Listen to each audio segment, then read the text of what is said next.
Playoffs? Don't talk about playoffs. Cannot play with them, cannot win with them, cannot coach with them, can't do it. I want winners. Hello? You play to win the game. But they are who we thought they were. And we let them off the hook. Come after me. I'm a man. I'm 40. Oh, I got you. Mountain of no range, no pride. Mounting up, feel the wild collide.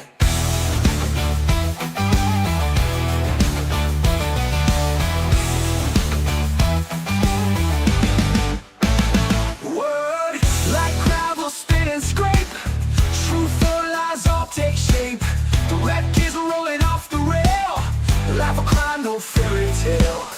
Climb aboard or step aside. Smoking sparks light the tide. Mountain up high, grass Posse ride. Train wreck chaos, we won't hide. And we are live. We are waiting for a few more to come in. We hope that you are ready. We have Randall on the line, and we are ready to roll. D. Swain will be here momentarily. BB is out for today, and then we'll have Randall is actually busy right now, so as soon as he gets ready, we'll turn the cameras on, and we'll go ahead and roll with it. Here we go. There he is. There's Randall. Had to put a hat on my head. You know, I ain't got much hair, so it was crazy after a day of inventory. Ah, you had one of them days, huh? Yeah, I had to put some Tennessee and give it some love. Well, while we're waiting on D. Swain to come in, do you want to? This would be a perfect time to actually break down, because he's going to give his 2 cents worth about the game Saturday, and that's about all it's worth, really. So you want to go ahead and start that breakdown of let's just talk about it. I think he's just now walking in the studio. So my personal opinion is that Georgia. Let me get him logged in here. Is BB out tonight? BB is out tonight. So let me get. Wait a minute. I got you. Golly, I got the wrong. You gonna slide right there for just a second? We'll have to switch it back here in a minute. I put the wrong screen in. There we go. Now we're ready. Now he's back. What'd you kick? Looks like a trash can. Yeah. All right. He's kicking the can, Randall. Kicking the can. Oh. It's going to get worse this week, I'm afraid. Yeah. So, in your opinion of Saturday's game, I watched the game. Are we on? Tennessee, yeah, we're on. I think Tennessee lost it more than Georgia won it. At the end Tennessee should have won it. They led just about the whole entire game. I wouldn't say they dominated. That's a strong word. There was times where they looked really good and times they looked really bad. So, what's your take on it, Randall? You know, I would use the word dominated, but I also think Georgia dominated in the second quarter. Tennessee had 16 snaps. You know, Tennessee's up 21-7, and Georgia basically did everything you had to do in the second quarter to put themselves in control of that football game. And Georgia, from mid-second quarter to moving towards the late part of the third quarter, and took over control of the football game and took the crowd out of it. And then Chris Brazel's catch just really re-energized the crowd. And from that point to the end of the game, it was insane. Tennessee played really well in the early part of the third quarter, the late third and early fourth. Had gotten out to a 38-30 lead when they had the strip sack. That is the only thing in that game that really bothers me, and I wish we could go back and revisit that. I think it was not a wise play calling to up. You got Joey Aguilar that's hot as fire. You're up 30-35. You've got a strip sack in positive yardage, and you ran the football 3 times. I think you've got to put the ball in the air there. I understood what he was thinking. He could get 3 and go up 8. Well, if you're going to do that, you really needed to go for 2 on the last touchdown and be up 6 and go up 9. Because when you went up 8, you just opened that door to Georgia. Yeah. And anybody that didn't believe Georgia was going to get that 2-point conversion hadn't watched that football game. The Georgia did a real good job in the overtime. Tennessee's players had faced 40-something minutes on defense. That's the only thing I don't like about Heupel's offense is sometimes it leaves your defense facing a ton of snaps. Georgia did what they had to win. I think it made Tennessee I think it changed a lot of people's attitudes about Joey Aguilar. Mm-hmm. I think as a Tennessee fan, I would say, it also, where the hope was to be a competitive football team. Now I think most Tennessee fans would say they expect to go 7-1, 8-0 the rest of the way. Yeah. They'll be favored in every game except in Alabama. I don't see how they'll be favored at Alabama. Let me break your heart. They ain't going 7-1 or 8-0 the rest of the way. I don't fear Florida. I put it that way. You don't have to fear Florida. I don't want you to fear Florida. I want you to come down there and take that butt whipping like you've taken the last 20 years. Again, Josh Heupel wasn't the head coach last 20 years. No, the last time Josh Heupel was there, he acted like a prick and lost. Last time I saw Billy Napier, he got embarrassed by everybody. But I'm not. You saw him last week. He didn't get embarrassed by anybody. The only person that got embarrassed last week was DJ Lagway. He's the coach of DJ Lagway. I understand that. But that has zero to do with him being embarrassed, though. I believe Tennessee fans would say. I know but Tennessee fans have said that for 20 years. But I ain't going to go into 20 years. This is 2025. Okay, they said it 2 weeks ago. Florida, they said it 2 months ago. They said it during basketball season. It doesn't matter what Tennessee fans say. They went to the Elite 8. I believe that's pretty good. Your hatred for Tennessee is blinding what I'm telling you. I said their defense isn't very good. Joey Aguilar's better than expected. Does that sound about right? Be favored in 7 of the 8 next games. I don't know that they'll be favored against Oklahoma. I don't see why not. It's in Knoxville.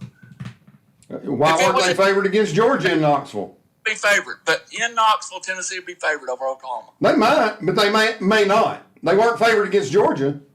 No, and they didn't have to be because Georgia's number 5 team in the country. You've got to beat Georgia. Well, okay, then by that logic, Florida done okay against the number 3 team at night in the Death Valley, one of the hardest places in the country to play at night. And Tennessee is probably harder right now to play than LSU. Okay. So I don't know who would agree with that, but you can believe that.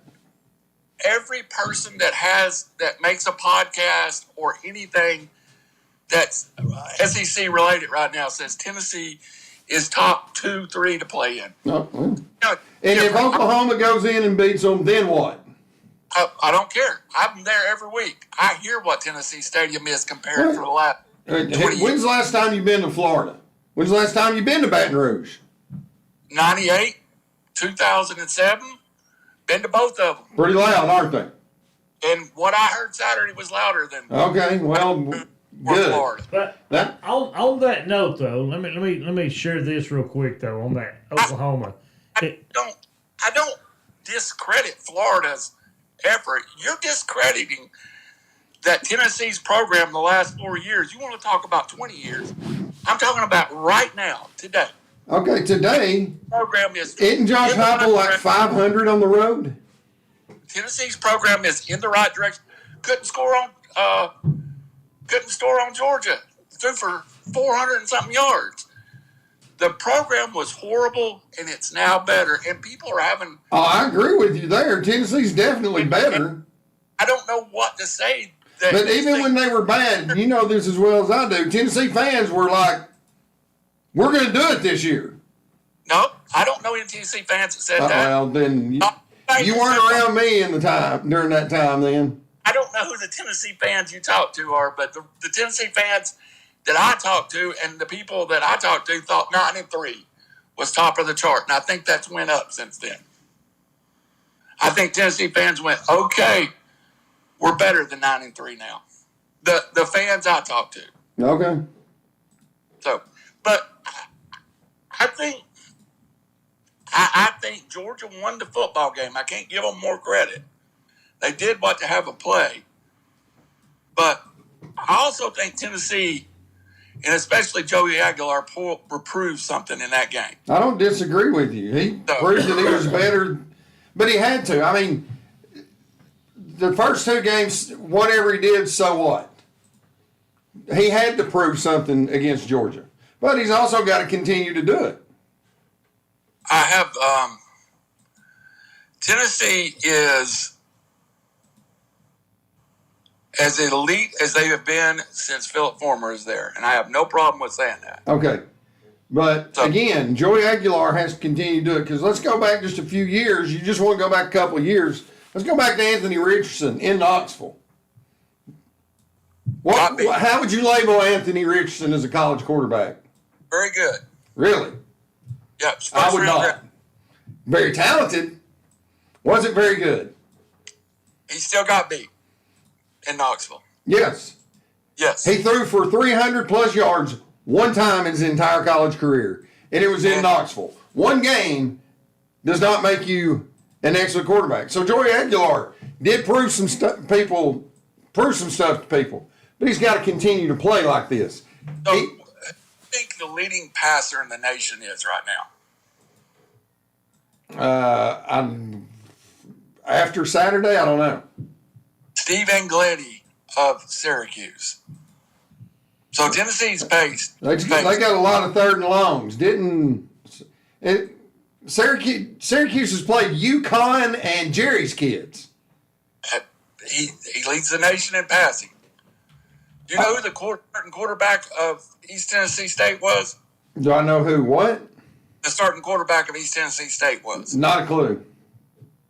Former Michigan starting quarterback Cade McNown. So he's bad. He's had to go from Michigan all the way down to ETSU. He also had a 2-year run at Washington State. My point is, I don't know what you would think Tennessee's going to face that's down the road that's better than Georgia. I don't think Tennessee fans expect anybody to be Georgia. I do think Tennessee fans expect their troubles in the road's got to be solved, but so did their inability to throw the ball against Georgia. I mean, they were bad with Hendon Hooker. They were bad with Joe Melton. They were bad with Nico. You know, and there's things to solve. Moral victory. Way to go. Not a moral victory. It's not a moral victory. Their playoff hopes are still alive. Sure they are. Absolutely. And they have a schedule remaining that Oklahoma at home is going to be tough. Vandy at home is going to be tough. Florida on the road, Alabama on the road. It's much more of a manageable schedule the rest of the way than most teams have. So No, I mean, Florida's still, they've already started their gauntlet. Now, obviously, Texas next week at home doesn't look near as terrifying. No, I agree. I honestly, if Tennessee played Georgia without their 2 starting cornerbacks, one which is an All-American, both are coming back, and they started a true freshman, 18-year-old, been on campus since May at these, and what's his name? Gunnar Stockton made one of the best throws I've ever seen. From my angle, if he was a better quarterback, I'd say that's a Heisman moment, that throw in the corner to it was a pro throw. The one in the corner of the end zone. Yes. And now, I was watching the game with a bunch of people, and I told them before it ever started, I was like, he's going to air it out the first play. And I don't think Kirby cared if it was complete or not. Obviously, he would prefer it to be complete. But I think because all we heard all week was Gunnar Stockton's last in the country in the ball traveling in the air per attempt, 5 yards or whatever. You knew he was going to throw it deep just to say, here you go. Now, do I think he could have thrown it 3 or 4 more yards? I don't know. I think that was about his limit as far as he could throw it. But he played a good game. He had a freshman, 3-star, not very highly, has played well enough to be the starter at one corner. They targeted Carlton Hood, the Colorado transfer one time. So they found the weakest spot and they went at it, and that's what they should have done. Sure. And Tennessee did the same.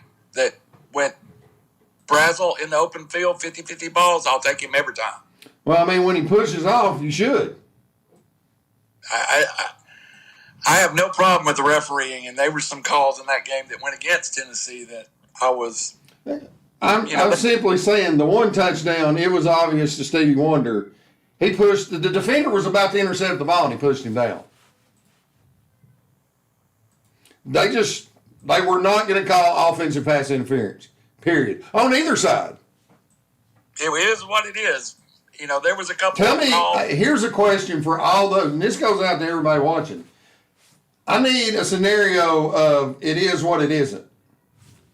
Oh. Hey, all that, and Tennessee missed 42-yard field goal. Well, and that falls on the coach a little bit too. Why are you taking a delay of the game? That also goes on the players. We were there. They were lined up. You know, you snapped the football. Well, it definitely falls on somebody. I actually think they called motion, not delay. I was so mad I couldn't see straight. I thought it was delay of game.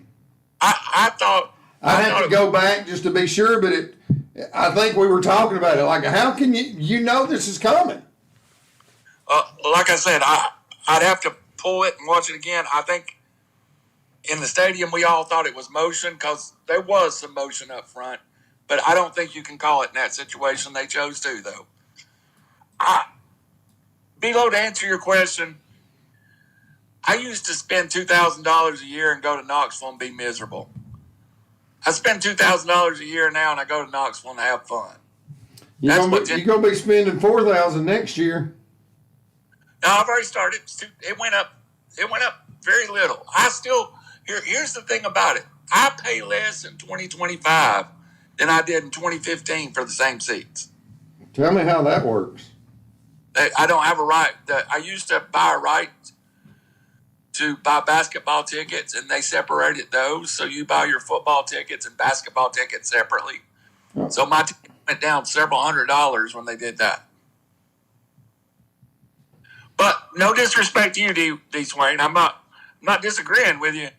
I have a different opinion where I think the Tennessee 2025. I honestly. Oh no, I think Tennessee's better than they were 6 years ago. I'm not questioning that. But let's be honest.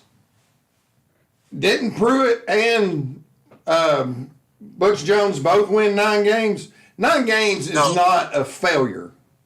But yeah, he's won 9 games one time. Okay. He's won 11 twice already. He's been there 4 years. I understand. My point is, winning 9 games in the SEC is not a failure of a season. With Butch Jones, it was. I would kind of disagree with you because he did have Josh Dobbs, Alvin Kamara, Josh Moe. I would think he had as much talent or more talent than Heupel does today. Maybe. I mean, Alvin Kamara was a second stringer on that team. Yeah, well, he didn't utilize him. Like, of course, Alabama didn't utilize him either. Maybe he was just a late bloomer. That happens. What would you rank? I think Tennessee's probably 4th or 5th in the SEC right now. I'm going to go on and tell you, I think Oklahoma is the most impressive. By a little, Vanderbilt's as impressive as anybody. They just keep whipping people. Now, we'll see as the season goes, but Oklahoma's been the most impressive team. You can't sleep on Alabama. If they find it, they have as much, if not more, talent than everybody. I don't know if you can sleep on any SEC team except maybe 2, 3 that you could probably. You're right.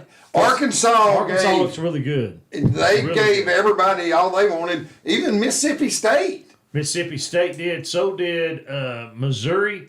Is tough. Vanderbilt is scary tough. But look at Oklahoma. You was talking about Oklahoma, and I had this screen pulled up. This is what they got the rest of the way. Now they play Auburn. I think they're going to beat the brakes off Auburn. I think so too. Then they go to. They're let's see, at home against Auburn. Then they're at home against Kent State, and then they're at home against Texas. Then they travel to South Carolina. That's going to be. We'll see. And then they're at home against Ole Miss.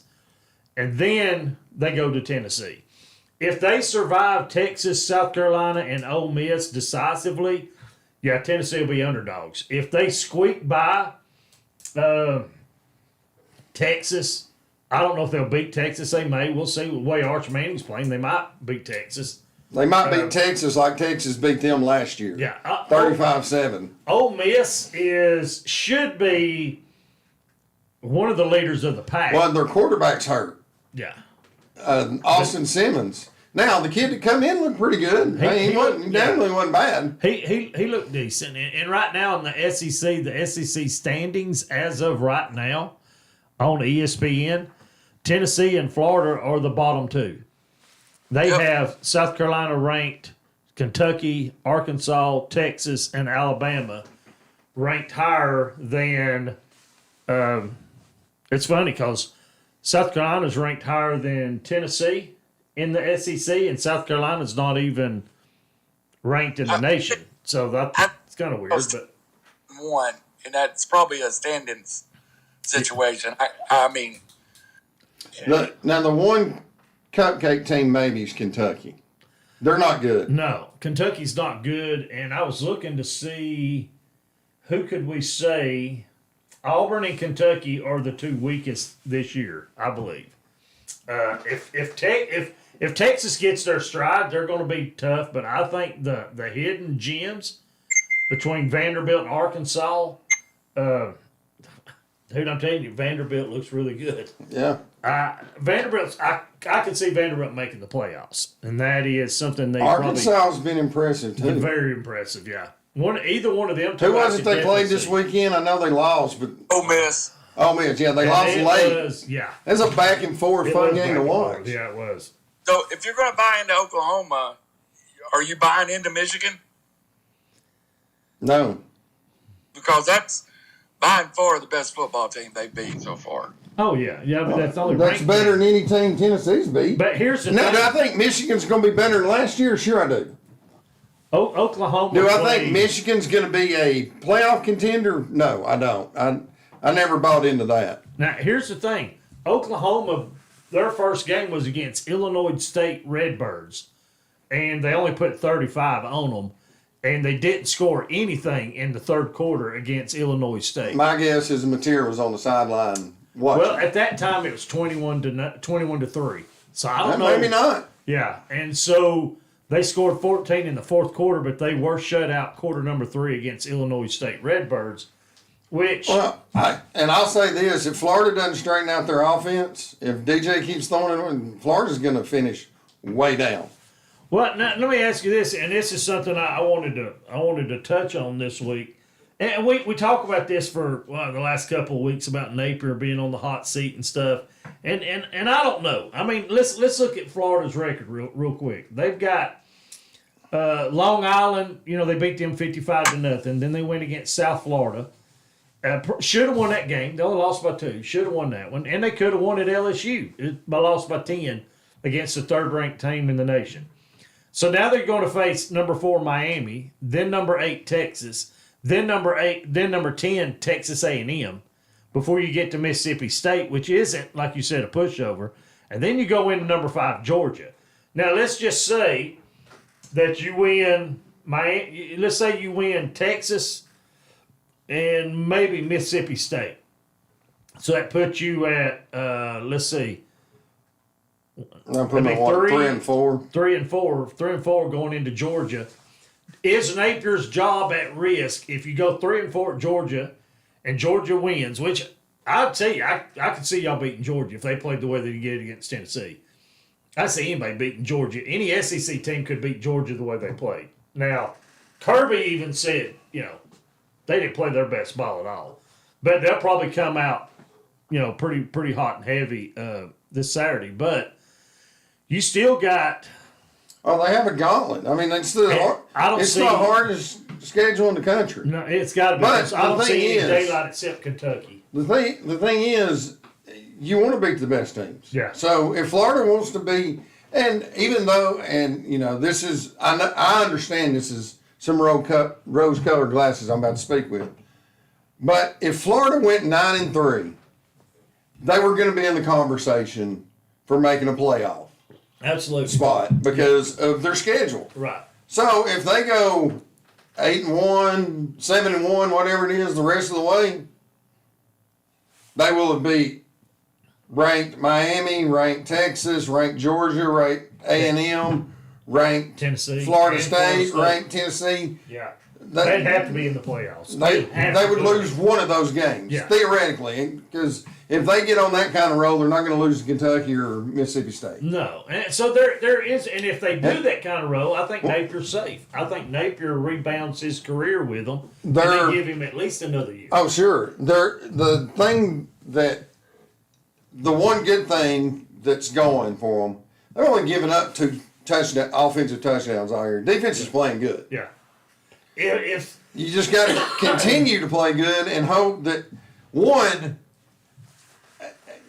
and Billy hears it all the time, but they're griping about him being OC. Well, maybe it's time to really go run heavy. DJ was supposed to be all these things, and right now he ain't. no. Period. I'm on several Florida boards, and they've all screamed, Billy's got to go, Billy's got to go. Well, finally, after this weekend, they're like, yeah, maybe DJ Yeah. is part of the issue. I don't care what kind of play. You can draw up the perfect play. If your players don't execute, No. it doesn't matter. Yeah. So that's the whole DJ thing. has to execute. Has to, yeah. And that's, I seen an article this week where they were talking about the difference between Arch Manning and Joey Aguilera. Or Aguilar. Herb Street, if you read his comment, No. Herb Street, which, you take it with a grain, he knows what he's talking about, but he said, I'm in love with the play of Joey Aguilar. He's a hidden gem, basically, in the SEC. And so I was like, there was no expectations whatsoever Sure. when Joey came in. And all this expectation was on Arch Manning, and they were doing a comparison how Arch Manning has struggled, and Joey's lit it up. Now, is Joey going to be great all year long? I don't know. He threw some balls he shouldn't have thrown against Georgia.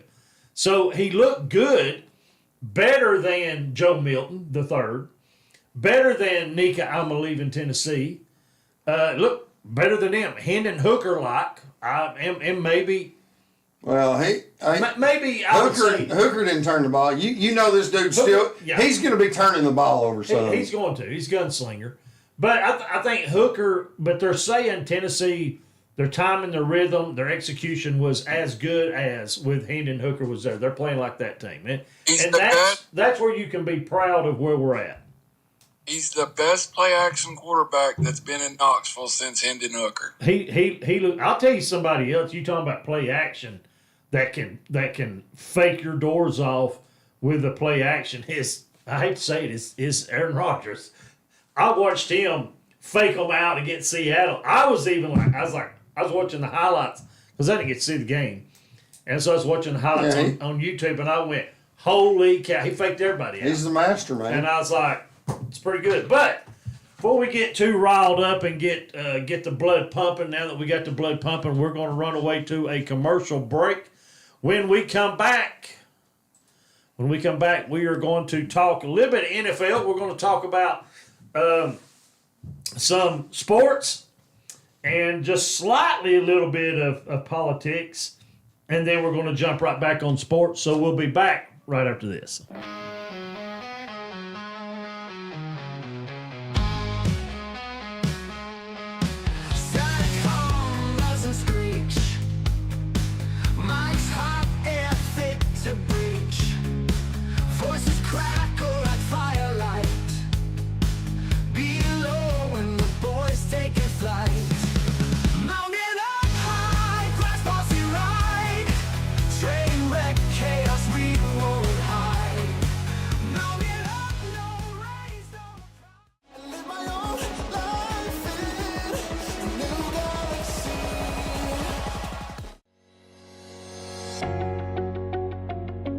Hey guys, Dave here at Battlefield Outdoors in Fort Oglethorpe. One of the largest selections of disc golf, if not the largest selection of disc golf disc and accessories that are available in the Chattanooga area.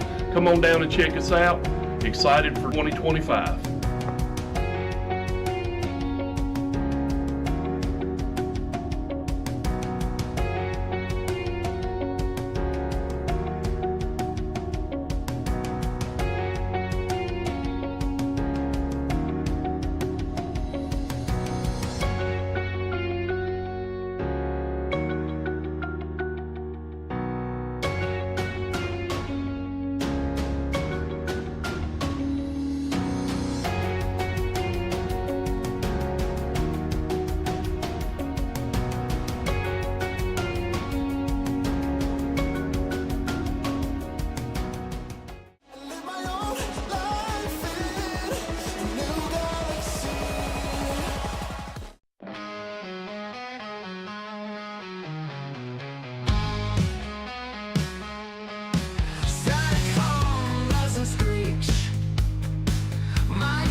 Some of the merchandise.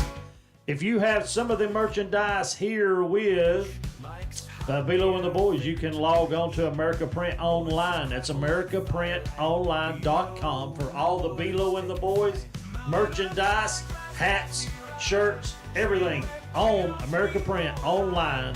Bilo and the Boys, stop by and get your gear today. And we are back, and we are live in studio with Heiser Nation Studios, and we are talking SEC. And we've got to cover up our college pick'ems. And let's just jump right into that while we're here. And let's see what our college pick'ems, how did that turn out for everybody this past week? I'm absolutely horrible at pick'ems. I'm gonna tell you my pick as Bilo, not the Posse. I went 1-9. 1-9. I think I went 2-8. I mean, it was, you talking about choke masters. We were choke masters this past week, and then my Bilo can't miss was 6-4. So let's go over this week's pick. And one of mine was the least confident one that I had, the Georgia game. Yeah. I picked Georgia, but I put them at number 1. I picked Tennessee, and I almost pulled that one off.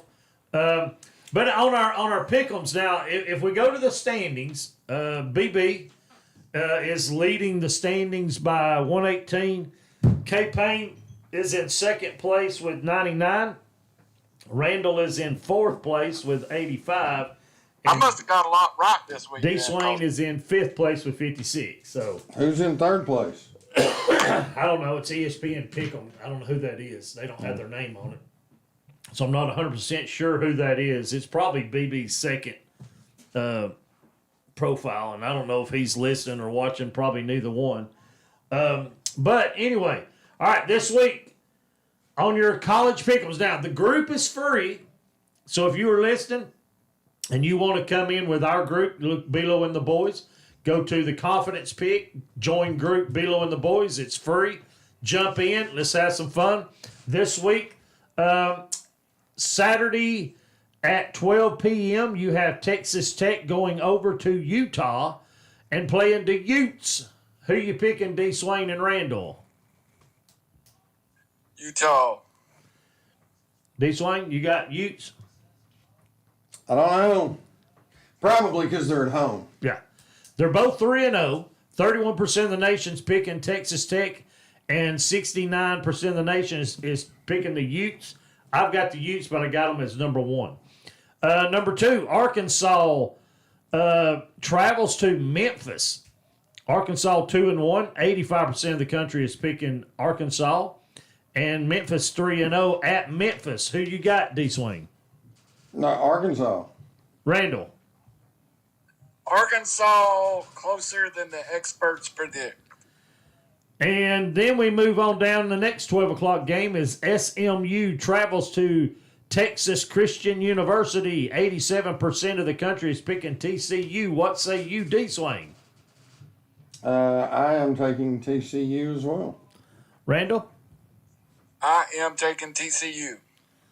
All right. Now, the next one is our 3:30 game. Michigan, ranked number 21 at 2-1, travels to Nebraska, who is 3-0. 32% of the country is only picking Nebraska. What say you, Randall? I am going to go with the upset and take the Huskers at home. D-Swing. I'm taking the Wolverines. All right. Then we go to our next 3:30 game, and it is Bill Belichick's North Carolina Tar Heels traveling to Central Florida, the UCF.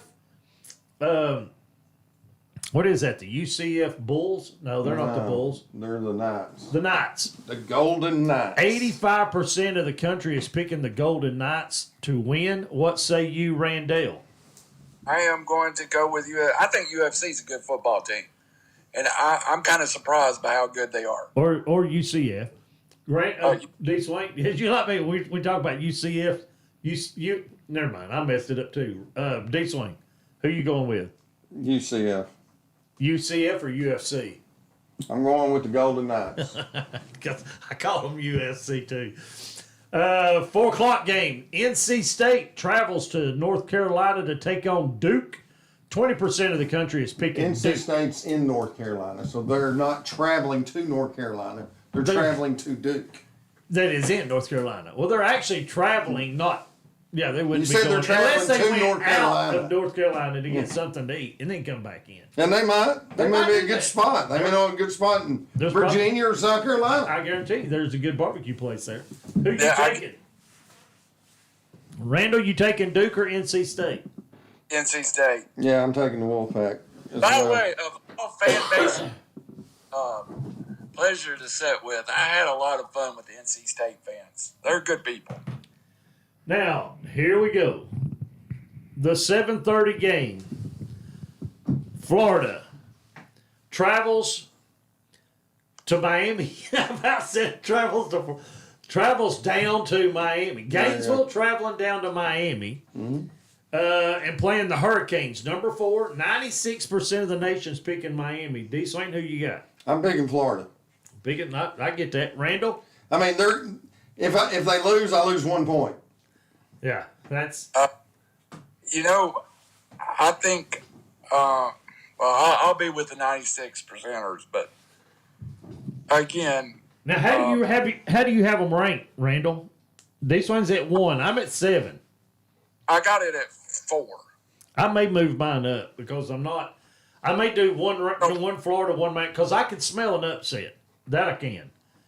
7:30 game, yeah. The other 7:30 game, Illinois, number 9 in the country, is traveling, next door to number 19, Indiana. 43% of America is picking Indiana.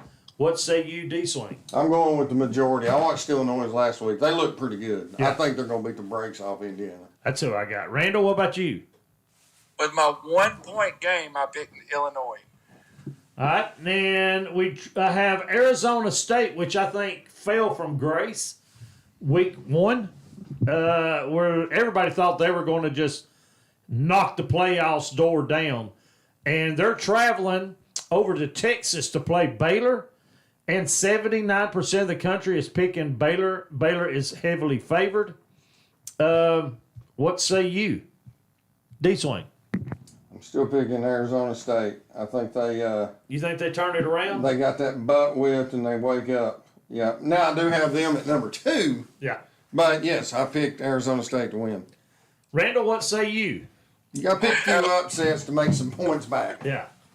And I'm also going to point out, the Mississippi State team that beat Arizona was at Mississippi State. Also, 60 new players in that Mississippi State program. 60. 30 portal, 30 new signees. That's crazy. Well, Belichick has 70 new at North Carolina. He's got his hands full. And our 7:30 game as well. BYU. Now, what are they? They're not the. What are they? Cougars. The Cougars travel all the way across the country to East Carolina to play the Pirates or the Buccaneers. Buccaneers? Pirates. Pirates. It's got a Pirates, but they look like a Buccaneer as well. Well, they're the same thing. 4% of America is picking East Carolina. I'm not one of those 4%. Randall, are you one of the 4? It's my 10 game. That's my 10 game as well. I think it's 9 or 10 for me Yeah. too. And that concludes now. How many points together does Miami and Florida get?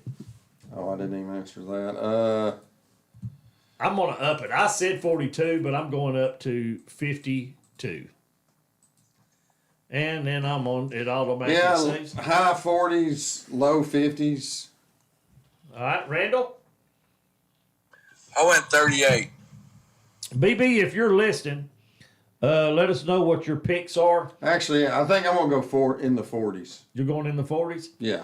All right, now with that moves over to the college pick'ems are done. We talked about the story with Arch Manning being heavily favored coming into this year and has basically, I wouldn't say choked, but has not been impressive like they wanted to. And Aguilera comes in, he's doing everything right. Aguilar comes in, he does everything right so far. So now I want to go to real quick. UCLA 0-3, fired their coach. Now, I don't know what his record was He's last only year. one. It wasn't good last year. Virginia Tech fired their coach too. That's where I was headed next. Yeah. Virginia Tech fires their coach. She goes, we got 2 opening spots. Now, does Bowden go over? Does he leave South Carolina and go to Virginia Tech? You mean Beamer? Beamer. That's what I say. Bowden. Beamer. Bowden's are the Auburn.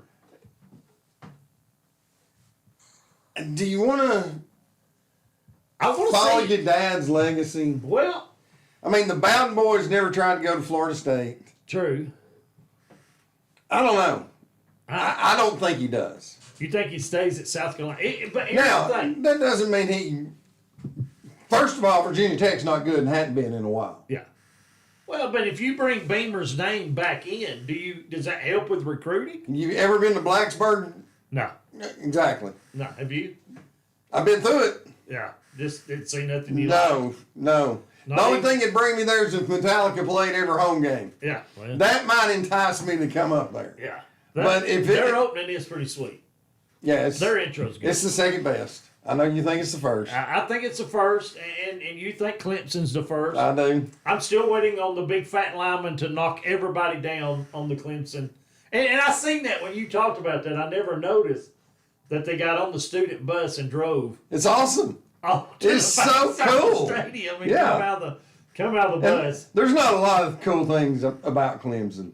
That's cool. Yeah, and I do like the splitting of the T. I love that. That's a tradition. Now, if you look though at who else has a pretty cool tradition on the way their teams come on the field, besides the 3 we mentioned, On the field, who else stands out? Seminoles. I mean, they got No. the horse and the Indian. But Oklahoma with Boomer Sooner. Yeah. I mean, and that one in The Texas. Buffaloes. Buffaloes, Texas. I like Sooners. the Pirates. They're pretty good, but I also like Georgia Tech's Model T. With the, yeah, that's a cool little ride. And speaking of Georgia Tech, They look good. He paused it again. He's getting a call. Usually, if he gets a call in, and there he went. just hung up on us. Yeah. But Georgia Tech, they're a handful, buddy. Yeah, that they are, and let me see here what I can do. I got to. Let's see. I guess we're gonna have to add another score. Let's do this because this is.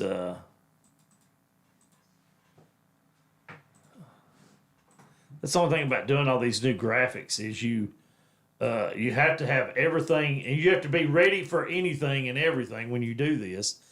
And so some of the stuff I'm having to do on the fly because the way we're hooked up to get Randall on the show makes things a little difficult. But I was looking. Me and Hunter were talking, and we were talking about trying to maybe do a little changing around in here in the Heiser Nation studio. And was looking at building a set and going back to the flying V formation and do that for our podcast. And I'm thinking that might be pretty cool to go with the flying V again. And that's where we started. We started with the flying V, just me and you. And I think it's where we're going to head back to, and we may make some changes on that. But anyway. Oregon State 0-3. Do they get a new quarterback? New coach. Oregon State? Yes. Are you firing that coach? How long has he been there? That's something I wanted to look up. I was going over it earlier today to kind of see what some of the. Let me see if I can pull this up. Let's see. They don't really have. Where you did see where they took Jimmy Kimmel off the air, didn't you? I did. I figured you'd really like that. I liked it. He just wasn't funny anymore. He's never been funny. No. Adam Carolla carried him on the Man Show, but at least he wasn't political. Yeah.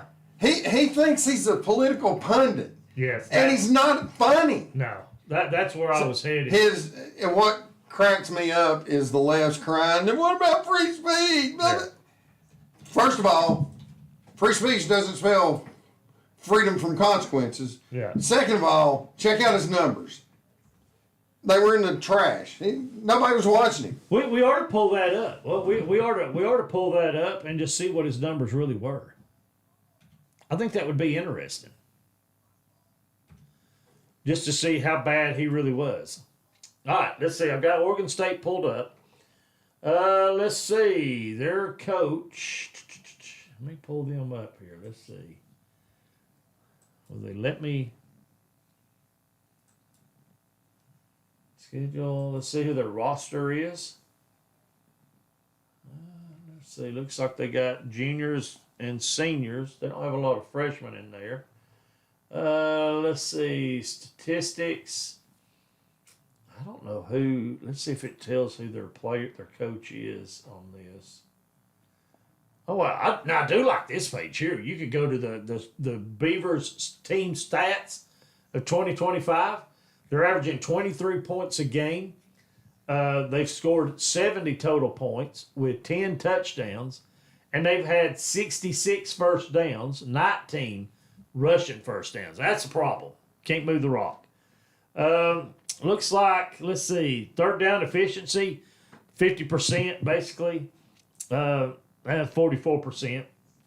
Fourth down, 66%. So their passing is 79 of 129 for 917 yards in 3 games. So when you divide that out, that's 300 yards passing, 305 passing a game. It's not too bad. So why are they losing?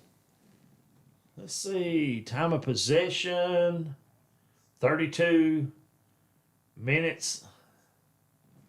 Okay, they got 3 turnovers. They're averaging 3 turnovers a game. That's probably why. It's always going to play a part. Well, and then you look at they lost to California, to Cal, which Cal's playing good, 34-15. Fresno State beat them 36-27, and Texas Tech beat them 45-14. So, what? And getting back to Charlie for just a second and Jimmy Kimmel, people that are coming out speaking for Jimmy Kimmel are the same people that said Charlie Kirk deserved to die. Yeah. You can't have it both ways. No, you. Here's the thing, and I heard this on one of the shows. Was you like you said there's freedom of speech. Sure. Okay, so if you have freedom of speech, that means the government cannot arrest you for, no matter how heinous it is. Right. You can say it without fear of being arrested. Well, here's the thing. All right, let's say you call somebody a racial slur and you get punched in the nose. That's consequences. Consequences of freedom of speech. Of your freedom of speech. Exactly. That's right. And that's kind of the way it is. Kimmel did not own Jimmy Kimmel's show. He worked for ABC. Company. That's right. Go in your job. Go to Ed Supply tomorrow. Yeah. And walk up to your boss.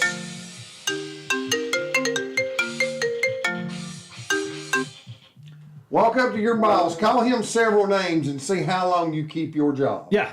And now I'll say this, and I am absolutely not a Jimmy Kimmel defendant. This was obviously the straw that broke the camel's back. Did he lie? Did he try to push an agenda by saying the right's doing all they can to push the blame? First of all, the kid's family was conservative. This dude was living with a guy that was going to transition to be a girl in a romantic relationship. And don't think that's right wing. No, it is not. And he sent text. Well, there's a few out there. Yeah. But he also sent text saying he had to kill him because his hate was never going to be overtaken. Yeah, it was right. He was so far. There was no. How did he word it? I can't remember exactly, but he said some hate can't be something fixed or can't be. But it's there in writing. And Jimmy Kimmel comes out and after all this has come out, and says, basically pointing it at the right. Well, again, he said a lot worse. He's come on and he has literally said that Donald Trump's Nazi, racist, all that stuff. So to me, that's worse. But this was just the straw that broke the camel's back. And I think if you're a comedy show and you're now here's saying Jay Leno. Now you can have politics in your comedy because we see it all the time, but they usually gouge at both sides. You got to gouge. You can't be Leno partisan. was really good about that. Leno and David Letterman was really whoever the president was, they got hammered.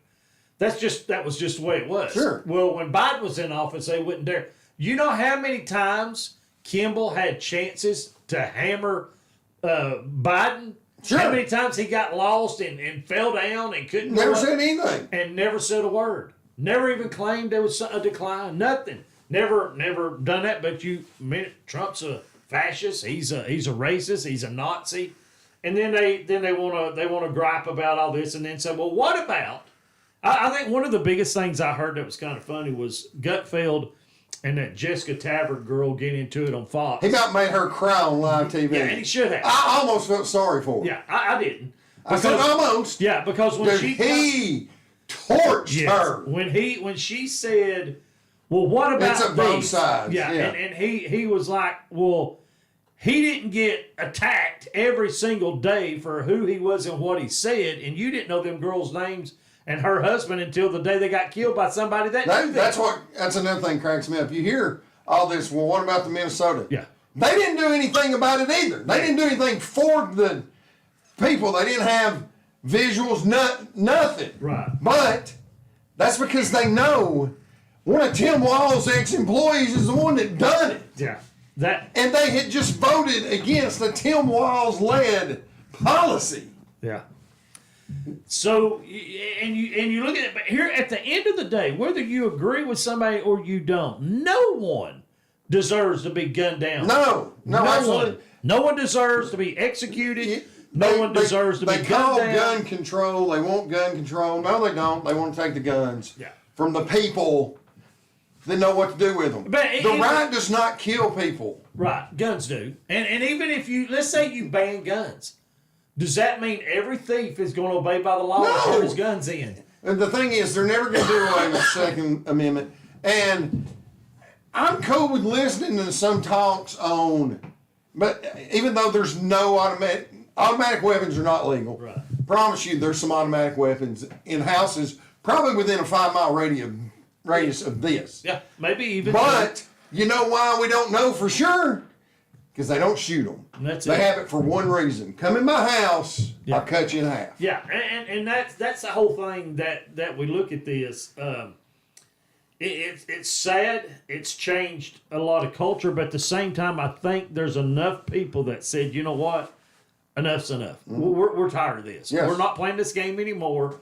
If you get out here, and I was watching some of the things. Now here, think about this.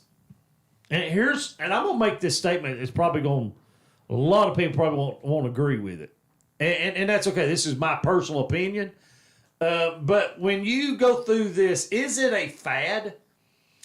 Like when you're going through this pronoun era. I was watching one, and they were talking about where Charlie kind of was interacting with them, and they began to talk about these pronouns, how they identified.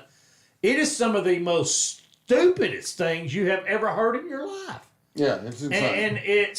And you think, where did they learn this? Where it's kind of like a furry. Well, where did you come up with being a furry? It is kind of a fad. It's wanting to attach yourself to something. Yeah. When we were growing up, we all wanted to be jocks. Yeah. Fortunately, we were able to be. Yeah. But there was guys that wanted to tag along with us that weren't good athletes. Right. But they wanted to be part of that crowd. Right. And so now, God has been removed so far away from so much of the country. And this is my personal opinion. So don't come at Brent or Randall or anybody else. A lot of this crap started happening when they took the Bible out of Jesus out of school. Yeah, every bit of it. What was there one school shooting from it happened in 1940 something? Yeah. And what's ironic is they cry and moan about school shootings. And I heard them say one thing about school shooting that took out Charlie Kirk. Yeah. And that's a school shooting. It happened on the school campus. Yeah, it is. Yeah. Not a word. Nope. And it's funny, and here's the thing. They want to kill his wife. Yeah. Thousands of people have come out and said she needs to die. She's awful. What is wrong with people? That's where it's going to get. It's going to get ugly. I think it's going to. But here's one thing that we can say. When he was assassinated, you didn't see rioting in the streets. Exactly. You saw prayer. You seen prayer. You didn't see burning of streets and looting stores and doing all this kind of stuff. There is definitely something wrong. And I don't like to see our National Guard in a city like that, but if we got to, I certainly don't. Especially with my son being a part of it. Yeah, I want to see it back to where it used to be. And if the governors cannot get it, there needs to be a law that says if crime rate is 3% whatever a year, 4% National Guard's coming in, or have a state guard from 4 to 6 or 7%. Then the National Guard's come in. But every state's got a guard, like a National Guard. Sure. Oh yes, every state. But they don't use it except for floods, disaster, those kind of things. But if they started to say, hey, we're going to increase the state guard, and if our state gets over 3% crime, the state guard's going to come in, they're going to patrol. We're going to cut this out immediately. Then maybe something will get done and we would see a change in America. But until Jesus comes back, man, it's going to be like this. It's just, they need God. That's what they need. It's going to get worse. They need it. But Randall, welcome back. We got on a rant. My question was... Let's get back to sports. Hold on. Can I add one last thing to finish this? Because I think you said it well. And everybody knows I'm a little more... I'm a conservative, and I'm also a little more liberal on other ideals than you two. My daughter attends Hickson High School, and I've had more kids that she is friends with in elementary school that now is embracing an alternative lifestyle. I know, yeah, Madison, I know. But her friends now, and she's in ROTC, and she's around she's part of both football teams. I've had them witness to me. So there is some good kids in this world. Oh, sure. There's no argument there. I've had my own daughter come to me and said, I have to cut this friend off because she preaches politics and alternative life to me all the time. I've got to cut it off. And I respect that. Sure. But these kids are taught that it's okay. Well, at every level, by their schools, by the parents.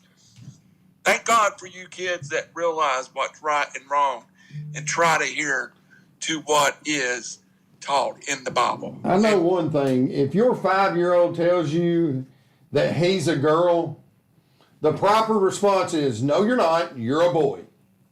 Not, okay, let's get you some girls' clothes. And that's just, it's the parents wanting to be something. Absolutely. The oldest experience, and I'm done, the youngest experience my daughter had to deal with was in the 4th and 5th grade when they had kids transition. That's insane. It's was insane. But you can't get a tattoo at 10. Yeah. Nope, you can't. But you could evidently, if your parent approves it, become a girl. Oh, no, the parents don't even have to approve it. You go to the right doctor, the doctor will get it to where it doesn't matter what the parent says. But at that age, it's typically led by the parent. Yes, I just want to brag on Hickson High School and their group of athletes and ROTC and the. And I know it's not every kid at Hickson High School, but this group has really. That is awesome. And if we're going to talk about that for 1 second, I'm going to tell you a lot of things Ryan said when I went to the airport to see him off last week made me cry. But I asked him if he had everything. He said, he starts listening. He says, I've got my Bible journal. And of course, immediately tears come to my eyes. Because him and his little girlfriend, before he left, they'd go a couple nights a week to different young adult things. And I mean, he's dug into his Christianity, and it makes me proud. And but yeah, it made me cry just to hear you say that story. That's awesome, dude. He sent me his address where I could write him day before yesterday, and tears start rolling down my face. It's got me so. If I don't stop talking about it, I'm gonna cry here on the air. So let's talk about something else. I got one in ROTC that's starting to lean that way too, so I may be with you. But Bilo, I just wanted to say that our generation may have we got some things right, we did some things wrong. This generation's had a lot of bad influence, but there's some good kids coming up too. I believe there's kids that believe the way we do. Now, Amy and I were talking. Y'all know Amy, Red Pen Amy. And the kids are being raised by our generation. So it's our generation of parents' fault that allowed this to happen. And, a lot of parents, when they were teenagers, they would say, I'm not going to make my kid do that, or I'm not going to do that to my kid. And they lived up to those words. And now you're seeing the fruit of those words. Amen. I wanted to be like my dad as a parent. And my dad wasn't perfect. Far from it.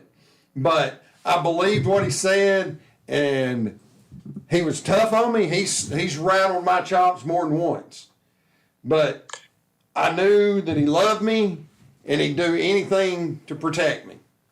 And that's what I wanted my kids to know. There's one of my friend's dads that used to, no matter what trouble we got to, no matter how much trouble he got into, at the end of the night, took a whole carload of kids to get food. And that's the example I use to this day. I bet you I love taking those kids out to eat after a football game. Yeah, absolutely. It's one of the most things in my life. So I'm sorry I interrupted. I just wanted to say I agree with everything y'all say. And hopefully this next generation is going to have some strong leaders in it. It's looking better. Yes. All right. And we lost one of the strongest. We got to throw this out there. Cole Wilcox. Oh, I definitely want to get on that. I'm glad you brought that up because I totally didn't have it in my notes. And big shout out to Lee. I know Lee Wilcox is proud, and it is so cool to hear this story. And Scenic City Sports posted it, and I thought, man, you know how cool that is? Not just to have a player from our area get called up to the majors, but somebody that we know personally, family member, that went to Georgia. He played at high school. Georgia. Went to Played Heritage High School. Heritage High School. Then goes to Georgia, plays at Georgia. Then gets drafted by the Tampa Bay Rays. No, who drafted him first? Padres. He was in the Blake Snell trade. Yeah, and he got the COVID year. Yeah. Then he blew his arm out, and he's been steadily. And he played for the. He's with Durham. Durham, AAA team. Yeah. The Rays AAA. And yesterday he got the call. When does he make his debut? He was in uniform last night, from what I understand. And I'm sure Lee and Sandy were down there. And they're playing again tonight. And they have a home weekend series against Boston. So Tampa Bay Rays, what's his number? Do we know yet? I don't know yet. No. I want to. Well, let's look it up real quick and see. I watched the game last night, hoping to get to see him pitch. He didn't get to pitch. I gotta believe within the next couple of days he's gonna get on the mound. But he has two of the best parents a kid could ever want. No doubt. Lee and Sandy are just wonderful, God-fearing people. They're just good people. And I couldn't be more excited or proud for them. And Cole's a really good kid. I've had the opportunity to have a handful of conversations with him. Just a really good, humble kid. I am looking at this is really cool because when you start to look at it. The Rays played today. He didn't pitch again today. Keith Perry just texted me and told me. All right, now let's look at. Did you just put the Tampa Bay Rays roster? Well, yeah, that's what I'm gonna do. I've got in the players, and he is pitcher, and it doesn't give us his number. It just says he's the pitcher. Of course, you probably have to go to their website. Let me try this again, and let's see if we can go to the Rays are 75 and 78, and then he is on their active roster. So let's see if we can do it this way. I think I've got it here on my fantasy side. Let me see if it shows him yet. All right, here we go. All right, here he is. He'll be 73. 73. 73, yep. Yeah. You beat me to it. Number 73. Number 73 in your program, but number one in your heart. Number one in your heart. That's so Stump Martin used to say that, and but that is big shout out to Cole Wilcox, to Lee and Sandy. I know you're excited. We're excited for you. I remember when we did our hunting and fishing show, and I just started with FOTB 42, and Lee came in and said, "Hey man, we've been watching you every week, me and Greg James, and we would set up like you and Mickey do, and we would kind of do our own show." And I was like, man, y'all ought to come on do a show. But to know that they were watching you every week, that was kind of cool to me. Yeah, and then, absolutely. Then to see we're going to be watching his son every time he plays. And I think it's awesome. Yeah. 26 years old. It's just it's great. It's great. So if you haven't, go ahead, Randall. We've got to have a second player from Chattanooga on the Rays. If he sticks for next year, Cooper Kenny, former Baylor coach, son, who grew up in Ray County, boy played at Baylor, is probably their leading AA prospect that's got a 2026 tag on him, was a first-round pick out of Baylor. It would be nice to see two kids from this area. Oh, yeah. That would be fantastic. And then, I hope Cole gets to pitch a couple of games, and you know he'll be invited to spring training with a chance to make the team opening day next year. And I think that's the way Cooper will be. Oh, sure, yeah. If he's one of their big-time minor league prospects, and him being a first-rounder and already in AA, yeah, he'll be invited to spring training as well.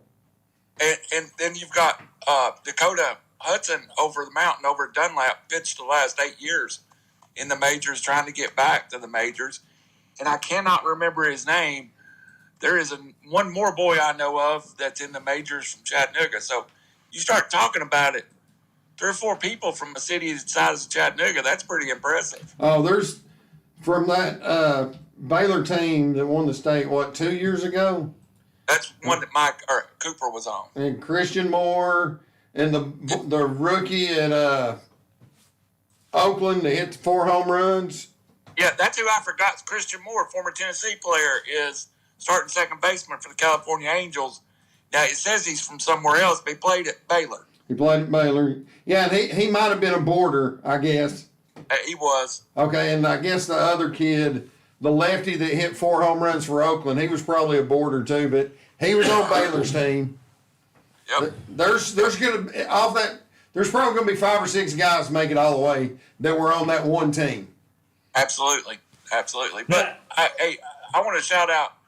I'll be on eBay buying some Grant Wilcox cards. I like to collect players from the area, and I didn't have the fortune enough to know that he was Cole from there. Wilcox. Yeah, Cole. Cole Wilcox. Graham Wilcox was he the race car driver? I don't remember who. Yeah, he I was. think he's F1 driver. So Yeah. Now, I will be there getting a few cards tonight. I love when kids from this area makes it to the major leagues. oh, yeah, it's awesome. So we need to get us a jersey. A few years ago, not only was there 3 Calhoun boys in the majors, 2 of them were on the same team. Charlie Culberson and I can't remember the other guy's name. And Keith, didn't one of them die? And not Culberson, but the other guy wore his number in his honor. Yes, I know what you're talking about. I don't know the name. Is Keith not going to jump in the chat? He's texting me, jump in the chat, Keith, or are you not smart enough being from Ringgold, figure out how to send Oh, that explains it. Yeah. Well, I do have Cole's picture up on our screen. He is 6'5", 235. Big boy. Yeah, bats right, throws right, and he is active, number 73 relief pitcher. So we need to see if we can't get a jersey. If nothing else, get his practice jersey, and let's get it framed, and let's put it up here on the set. Absolutely. We'll hang it up right here. Hang it right there. We would definitely like to do that. We'll like to get that happen. See if we can't get that done. So, Hey, not to oversight that, but nobody talks about the NFL player from Chattanooga is Patrick Johnson that played at Notre Dame that went to Tulane. Yeah. It's the Eagles for the last several years, 1 year with the Giants, but His sister and my oldest played ball together growing up, so I knew him when he was a much smaller version of the man he has grown into. McKenzie is McKenzie. That's exactly who it is. Mackenzie's a member of the River City family. We've tried to help her get started. Okay, what's she doing these days? She played at Young Harris for 4 years and then transferred to Mercer. Finished her senior year out at Mercer. And if you flip on Channel 3 News on Football Friday, you'll see her out interviewing coaches. Nice. She will be in the media. Young Harris is in a cool spot over in northeast Georgia. I've been over there. Do what? Got her shot at D1 by going to Mercer for a little while. So Yeah. nice career. You know, she was leading scorer at Young Harris for several years. Yeah, she played basketball, right? Yeah. She's 6'2", and very athletic, but She was a good softball player too. yeah, she wants to be in the media, and I think she's got a chance. I didn't realize how many players from Tennessee, from Chattanooga, made it to the NFL. There's over 42 players that made it to the NFL. Did you see where the former number 1 or first round draft pick of the New England Patriots, the UTC lineman, got cut? Yeah, Cole Strange. Yes. The Rams were on the Rams were talking about their pick when the Patriots picked him, and they're like, "Well, there goes our next round pick." So he'll pick up somewhere. Yeah, I would think so. Key said Ringgold has a lineman in the NFL as well, yet he still doesn't know how to use the chat on the YouTube. See, that's why Kay Payne said the same thing. And without being there, I don't know if they pull it up, If they click on the live screen, they'll pull it up, and right underneath that should say comment here. When you click on that comment, that opens up the chat window. If you see something that says comment here, Keith, on the YouTube, type something in it and see if B-Lo gets it. Yeah, because it'll say underneath your screen you're watching, it'll say Now here's live chat, and you click in that live chat, and boom, it opens it up. here's you another local tie. You may have to be a subscriber. Maybe. You may have to subscribe. And You need to subscribe. But why did I look at my phone and talk? I don't know, because that's what you do. You talk to it. He's looking at you from your phone. Yeah, he's not exactly. looking at you on the screen. Another local guy, his son is a quarterback of the Auburn Tigers. Todd Arnold went to Ringgold, and then I don't know if it was school or college that took him out to Dallas. Well, Jackson Arnold, former Oklahoma quarterback, now Auburn quarterback, is his son. So Jackson Arnold has ties to North Georgia. Yeah, and let's not forget about East Tennessee State coach Will Healy, who's been Charlotte's coach, Austin Peay coaches, former quarterback at Boyd Buchanan. That's right. So, and I'm wearing it now, and we need to I'm have sure the greatest Chattanooga football player of all time, Who? Reginald White. Yeah. Oh yeah, Reggie White, Turdell Sands. Was you at Johnstone when you brought Turdell in? Yes, Yeah. Okay. he's a big fella. Yeah. Well, I still don't think you done it. I think y'all still setting me up. Hey, and you know, we've got both the Bullock twins from Dixon High School played in the NFL. Yeah, there's two from Cleveland as well, wasn't there? Oh, I think one went to Bradley, one went to Cleveland. I may be wrong. I might be too, but yeah, I do remember the twins. They went out to Memphis. The twins from Dixon. One went to Nebraska, and they both went to Nebraska. Then it was the twins from Bradley County or Cleveland, whatever, that went to Memphis. Yes, you're right.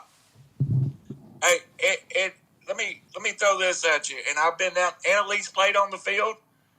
I've been down there to broadcast 4 football games now, and I know it's wonderful that kids get to play across the way at the UTC Stadium. Hey, we need to get some more games at Reggie White Field at Howard High School. That place, you can feel Reggie's soul when you're sitting there. Oh, I bet. It's beautiful. It's beautiful. There's plenty of stands. We need to get more. We play Chattanooga Prep. Hickson plays Chattanooga Prep down there every year. Right. Is that the one that wouldn't let you in the press box, and then that's the one you had to flop your nose? Since we're giving shout outs to Chattanooga athletes, I got to give a shout out to my boy Orlando Lightfoot. Hey, Keith Perry made it in. Yes, you're in, Perry. Hey, you figured it out, Keith. Good job. But yeah, me and O go way back. Awesome dude. He's the head of the Boys and Girls Club down on 4th Street. Had a great career in Europe. He went to City High School, went to Hiawassee for 1 year. Dude still has records out in the big sky. He went to the University of Idaho. He's a vandal. He was there when Mark Slareth was there. Oh, Stink? Yeah. It was the stupidest NCAA rule in history that Prop 48, Orlando would have been an Oklahoma Sooner for. Yeah, for Sonny, not Sonny. What? I can see his face. I can't think of the coach. Now he's at Houston now. Well, whatever. Yeah, he would have 100% went to Oklahoma. He was already signed, sealed, everything. But over Tennessee, and then at the same time, you had Malcolm Mackey that went to Georgia Tech. Mackey. They had some duels. Thomas Elliott went to Virginia Commonwealth. Yeah, there was Jay Price went to Tennessee. Todd Day from Memphis went to Arkansas. They had high school battles. Chad Copeland from Bradley went to Florida State and then come back and went to UTC. It was a good time for a lot of talented basketball players. And another thing that is crazy, do you remember the name Eric Manuel? I know it. He played at Hiawassee with Orlando for a year. He went to Kentucky. And Absolutely. He's the one that Eddie Sutton's son took his SAT for. Eddie Sutton didn't get in any trouble. Scotty Sutton didn't get in any trouble. Eric Manuel got kicked out of the NCAA. He had to play NAIA basketball after he went JUCO. Look, we could talk about how wrong the NIL is. We treated athletes like trash for years. So, and now it's went too far. But yes, they can't find a middle ground. But yeah, we trivia question. Another one of Orlando's buddies, and this is the only reason I know this because he told me. Moscow, Idaho, and wherever Washington State are literally 8 miles apart from each other. Him and Drew Bledsoe were big buddies. Oh, that's pretty cool. Because they went to school right next to each other, so they'd hang out at the same bars, I'm sure. Yeah. But yeah, they were big buddies. That's how he became a New England Patriot fan. And then he sold his buddy out for Tom Brady. I ride him every time I see him about that. Now, let me ask you. Here's a trivia. Somebody brought up Mark Schlereth's name, and I used to be a fan of Schlereth just because I think his humor is pretty funny. He's famous for 2 things. Peeing on himself. 3 things. Bunch of surgeries. Well, he wasn't famous for surgery. What else did he do besides pee? That's where he got his nickname Stink. Yeah. What did he do off the field? These are 2 things he's famous for. During his playing career? No. After his playing career's over, he's off the field. He's a radio personality. But there's something else he was famous for. Not that famous. Oh, he was. Okay. He was. He was on soap operas. Oh, that's yeah. What was his name? Do you remember his name? I know he was a cop. Yes. He was Or detective, yeah. Rock Hoover. Now, here's the funny story about this. He was on Mike and Mike and used to be a regular guest on there. And that's when all this came out. He said, I've created this character that I want to be in soap operas. And they made it happen. ESPN made it happen, and he became a detective on, was it Days of Our Lives? Probably. As Rock Hoover. And it was kind of funny because he did. They actually had him. They wrote him in. And he did. Guiding Light. He did multiple episodes. Yeah, he was. But Rock Hoover, a detective, Rock Hoover on the Guiding Light. Sure. But also his green chili salsa. Oh, yeah. He still does that. But he sells a couple of different. Doesn't he sell some barbecue sauce? I think so, too. Yeah, there's some seasoned stuff. But how cool is that to be an announcer, be radio, but also be an actor? Well, he's a good-looking guy. The dude played at 300 pounds. You can't, he swears up and down he never took steroids. Well, he may never knowingly took steroids. Yeah. They put that crap in his food. The dude played at 300 pounds. He's 210. Yeah, he's as a regular guy now. Well, he says he's 287 is what they're saying now. 6'3", 287. That's playing weight. I promise that's not his weight now. It can't be. Can't be his weight now. If you turn on Bussing with the Boys and look at those guys out of the NFL for a few years, they're carrying 225, 215. You know who didn't or who doesn't? Who's that? Nate Newton. Oh, no, he's still carrying them. Yeah, he's carrying all that. And he's driving back and forth in a big van to get big blocks of weed. All right, here we go. It is 7:24. We got 20 minutes to run this down real quick. Real quick, Randall, pick up on the question. Does Oregon State, they're 0-3 right now, do they fire their coach at the end of the year, yes or no? Man, Oregon State, I don't know enough to say about it, but Pac-12 starts next year. I'd say yes. All right. Now, Notre Dame, they're 0-2. Is the coach on the hot seat at the end of this year or not? No. No. He was their model game last year. All right. Now, going over to the NFL. Oh, also the transfer portal opened up for players on UCLA and Virginia Tech. It's silly. And one of them already put their name in. It's so silly. Now, if you're Nico Amalivavea, whatever his name is, I'm putting my name in, and I'm going to UNLV and play for Dan Mullen. That may save his career. Maybe. Dan Mullen's an excellent offensive guy. I think he's hitting rock bottom if he don't do something. All right, tonight, NFL, Miami versus the Buffalo Bills at the Buffalo. Miami 0-2, Buffalo 2-0. Who are you taking? And by how much? Buffalo by a bunch. Miami is a train wreck right now. Yeah. If Tua gets hit in the head, it'll be even a bigger train wreck. Yeah. on the football field, I don't know. I'm gonna give them 14. Bills by 14.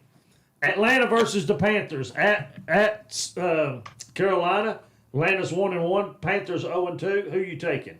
I think Atlanta wins, but not by a lot. I think it'll be a decent game. Panthers, they compete. They had a real chance to win this past Yeah, weekend. they did.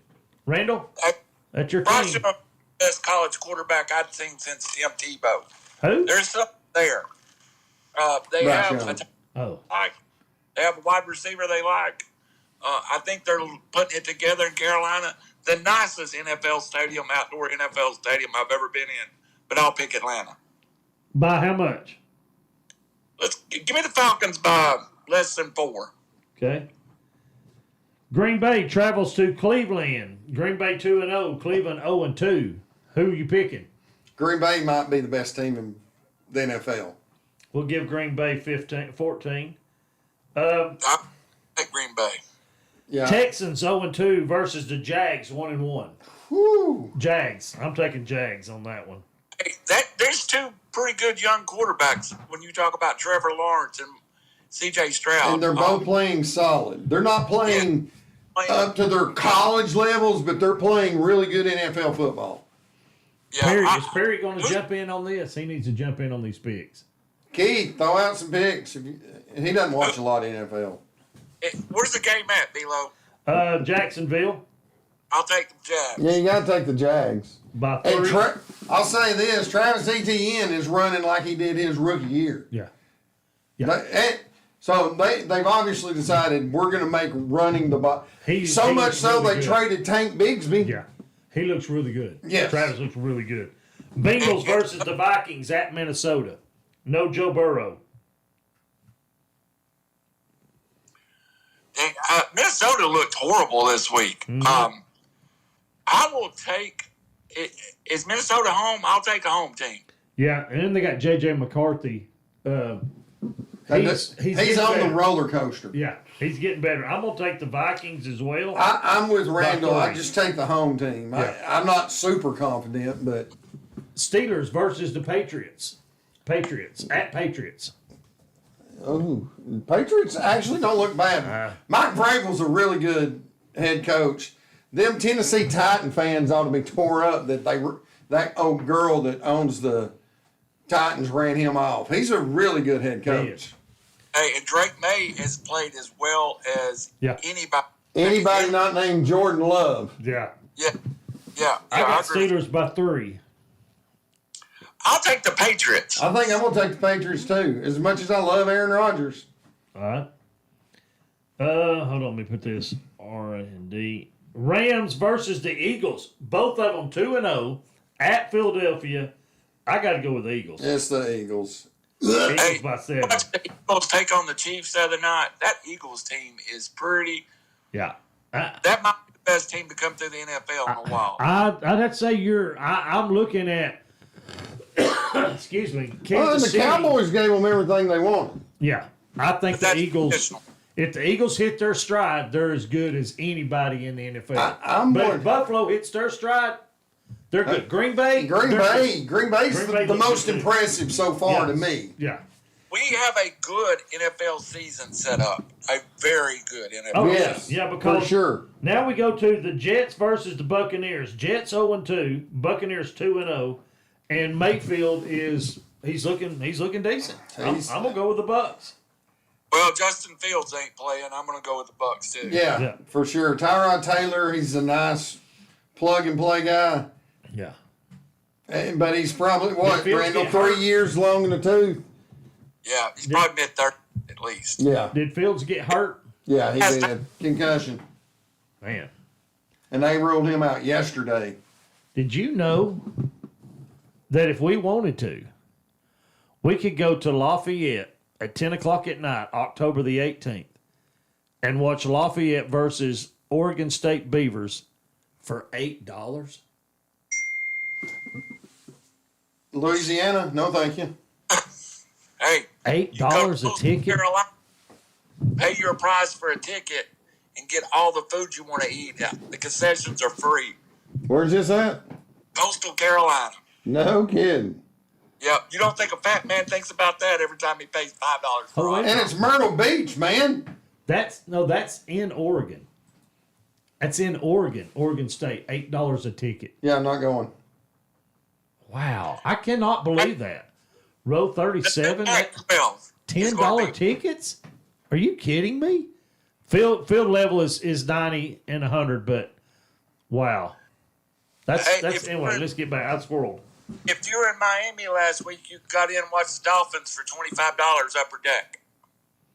That's unreal. I want to see. Let's see. Hold on. Let's go back. Colts versus the Titans at Tennessee. Tennessee's awful. They're both horrible, but Daniel Jones maybe make one more play than Cam Ward.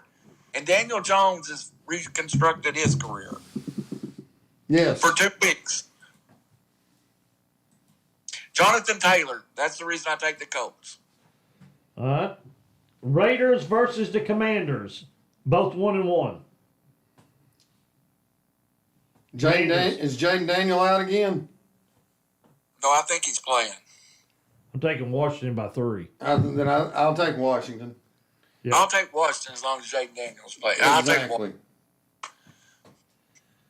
Broncos versus the Chargers. I'm taking the Chargers by 7. They look really good. Harbaugh has it going. He does. Randall, what say you? In the NFL ever. 1 year they're bad, struggling. The next year they look like a serious playoff contender.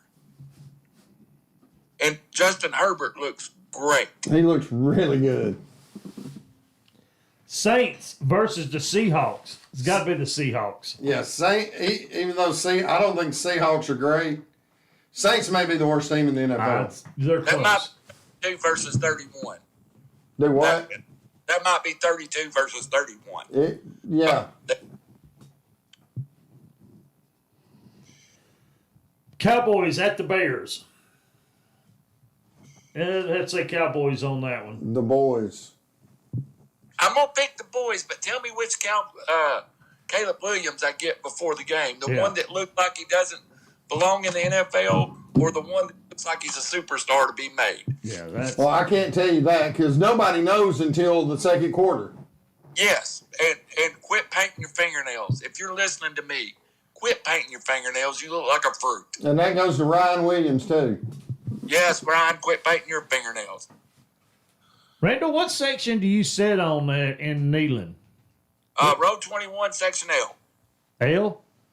Yeah, L. Okay, so you're right in the middle of the end zone. L is in loser. Cardinals at the 49ers. Ooh. I'm going Cardinals. I don't think there's a Brock Purdy in that game. Yeah, I don't think Purdy's in either. And I'm going to pick the Niners. You're going Niners? I'm going Niners at home, too, because their defense is still good and they still a healthy Christian McCaffrey. Yeah, that says... Got a good Chiefs. defense. Here's something interesting. Chiefs and the Giants, both 0-2 at the Giants. Chiefs have to pull out a win. They have to. But I think they've got turmoil inside. Turmoil. I'm picking them by 10. Oh, I ain't picking them by 10. I think they're gonna hammer the Giants. Well, the Chiefs are long in the tooth, and they don't have a go-to wide receiver. They don't have a go-to running back, but they have Patty Mahomes, so I'll take them. But there's a lot of pieces missing in KC. I'm taking the Giants. I think the whole Taylor Swift-Kelsey has been a big distraction, and for a lot of people. So you're taking Giants? Yes. Russell Wilson. He does look good this year. Yeah. All right, and Monday night, Lions at the Ravens. Woo-hoo! That's going to be a nail-biter. I'm going to take Ravens. Yeah, it's at Baltimore. 7, I'm taking Baltimore. Yeah. Hey, I'm starting Jared Goff at quarterback in my fantasy league, but I'll take. I'm doing the same thing. So that game might be 38-35. Oh, it might be the same as Buffalo-Baltimore, week 1. Yeah, and see, we agree on the NFL. We're on track. Yeah. We're going to run away to a commercial break. We come back. It's wrapping up the show. Closing comments. We'll be back right after this.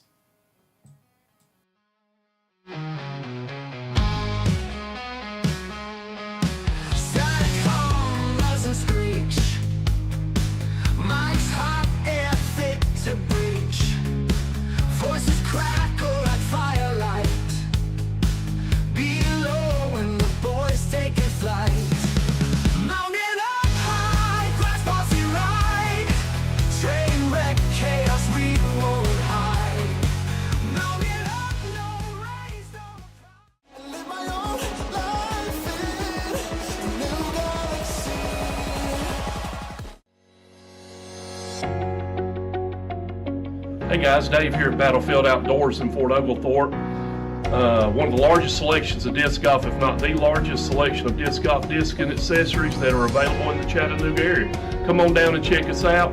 Excited for 2025.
Now we're back, but finishing up, we have just a few minutes left to start our wrap-up part of the show.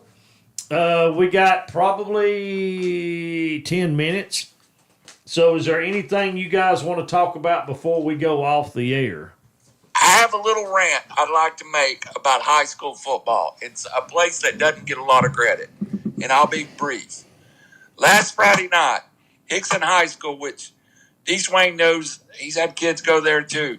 Not a football bastion. Matter of fact, I've seen some of the worst football teams in history come out of Hickson High School. They were 0-3. The kids have no reason to be playing, and they beat 10-0 from last year. Fourth round, Loudon, the only team to beat Saudi Daisy, 20-19 at home.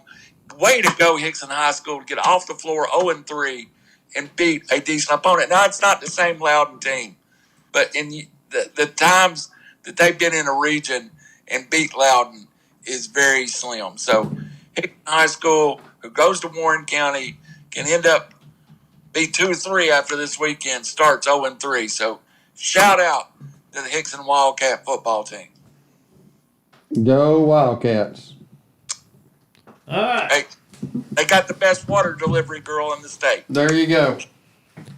What, have you rated their concession stand yet, Randall? No, I have to broadcast. The concession stand itself's not great. Now, occasionally, and I don't know if they still do it or if it was just when this group of kids were in, but one old guy used to do the fried Oreos. Those were strong. Yeah, fried Oreos are good. I seen something on Beard versus Food. Have you ever watched that guy, the bearded guy that goes and does all these eating challenges, and he's like a size medium, stretches. He does these crazy stretches, and he can flat out put food away. They go Kobayashi. Yes, he'll put all them to shame, but he's called the. He will not put all them to shame, or he would. Beard versus I think it's beer versus food. Need to get him and Joey Chestnut together then. That would be good. But I watched them, and I thought about the deep fried Oreos is why, because he had finished a challenge. Me and Hunter was watching him yesterday. He finished a challenge on God, Hunter, what was it? I can't think of what it was. But anyway, he finishes the challenge and then says, y'all have dessert, and they're like, yeah. And they're naming off what they have, and he was like, oh, milkshakes? I don't want milkshakes. And then they said, we got deep fried peanut butter jelly sandwiches. And he said, I'll have one of those? He said, I'll have one of those. And he said they were probably one of the best things he has ever eaten dessert-wise. Wow. He said it looked like size of like a Hot Pocket, a half of a Hot Pocket. Mm-hmm. But when you bite into it, it was the peanut butter and jelly. Yeah, just melted and I'm thinking we do it. We can do that. I'm thinking we do it. I think we get some white bread. I wonder what they battered it with. Well, it's got to be like pancake batter. I would say. But then do they do bread or for the? Yeah, that's something. I wonder. I'm thinking maybe cinnamon. Ooh. Oh man, we are definitely on the right track. We're talking into something more. Yeah, we're jumping in. Randall, you look at Randall. He doesn't kick back. He's thinking about it. Boys, I'll tell you what, man. I'm on a closing comments because mine's going to take a few minutes. Okay, I'll go. All right. The weather is just cooling down a tick. I hope you guys out there that are listening are telling your friends to check us out. We need more people. We're starting to really find our groove, and it's a lot of it's in thanks to college football being back, because that's truly our wheelhouse. Now that said, we're just a couple weeks away from the Ryder Cup, and I'm pretty stoked about that. It's actually, we're a week away, a week and a day away from the Ryder Cup. I'm excited about that. I think it's going to be a fun one. It's at Bethpage Black, where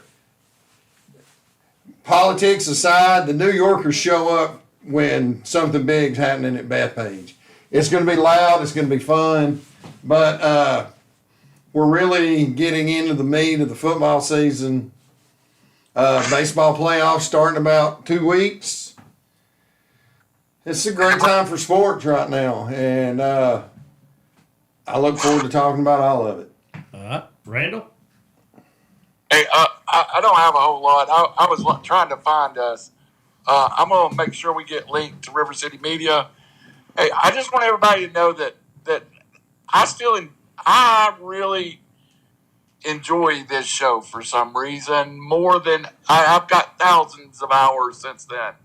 But this show, it's special. So if you want to have a good time, we might argue, we might fight. That's what makes it fun. But we fight with words like you're supposed to, and then we hug at the end. All I remember was being in a hospital a few years ago, and the first two people in the door was Brett Barrett, BB and B-Lo, and I've never ever forgotten how special this show is since that day. Yeah. Yeah, that we was greatly concerned. We thought you was pretty bad off, like really, really bad. So when we walked through and seen you was still kicking and doing so good, I thought, man, he's got to be tough as nails, because that was a bad accident. But accident 2 in my life. Accident number 2. But we're glad that you're okay and you're back in the saddle. Yes, sir. And we look forward to it. And that's going to go to my closing comments for the day. Monday was tough. Monday I had to do a heart procedure where they kind of go in through your groin and go up into your vein, and it's a new procedure that stops your heart from being getting nerves to where it flutters or it goes into AFib.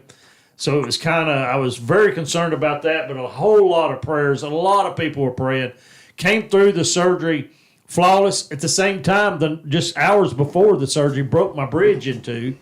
And if you guys remember when we first started doing the show, I had to have a bridge put in, but all the years of dipping tobacco, 35 years of that, really caused some havoc. So we're doing, and it broke right before surgery. And they told me, well, it's a good thing it did, because if it was as loose as you're saying, it would have wound up in your lungs, and we would have had to do emergency surgery to get it out of your lungs. So God was watching out for that. And then the recovery of the whole anesthesia, your body waking back up, the pain, the shortness of breath has been a major challenge. I'm actually surprised I got through the show with it. But with all that being said and done, there was a lot of prayers went out, and I'm very appreciative of that. And God brought me through the procedure. And then my wife has a shout out to her, because she took exceptionally good care of me, waited on me hand and foot, made sure everything I needed. And then Monday was the surgery. Tuesday, she's cooking me dinner, and she cuts her finger nasty bad. We have to go to the emergency room, and she gets, well, not that bad, Okay. but pretty bad. But she gets six stitches in it, and then has to go back to work the next day. So a big shout out to my wife for Yay, Teresa. yeah, she was a trooper. She took care of me, and she was.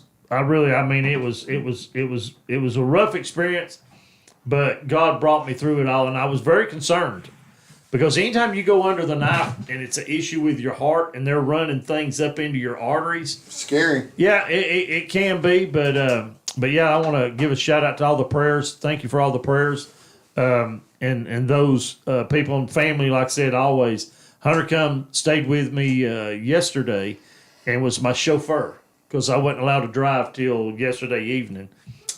So that being said, we appreciate everybody watching. We appreciate everybody tuning in, and as we wrap all this up, if you'll look at the page, we're going to make a few changes. I want to say this real quick.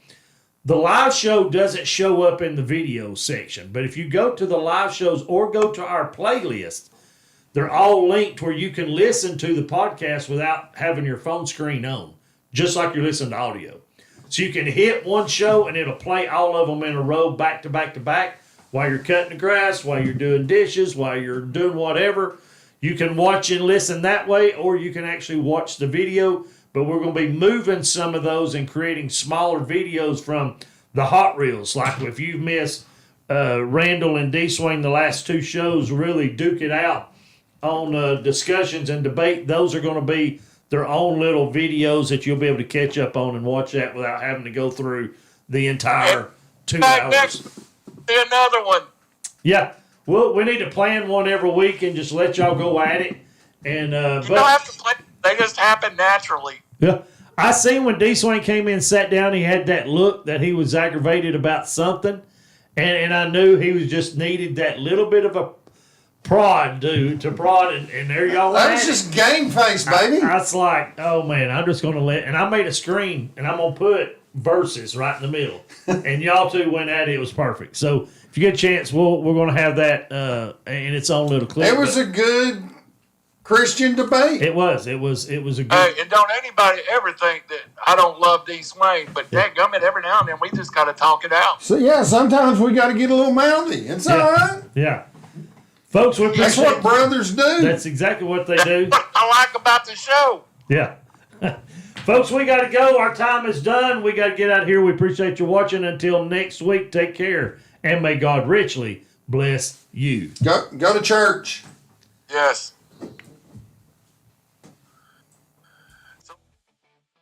Playoffs? Don't talk about playoffs. Cannot play with them, cannot win with them, cannot coach with them, can't do it. I want winners. Hello? You play to win the game. But they are who we thought they were. And we let them off the hook. Come after me. I'm a man. I'm 40. That's all I got. Mountain of no range, no pride. Growing up, feel wild, collide.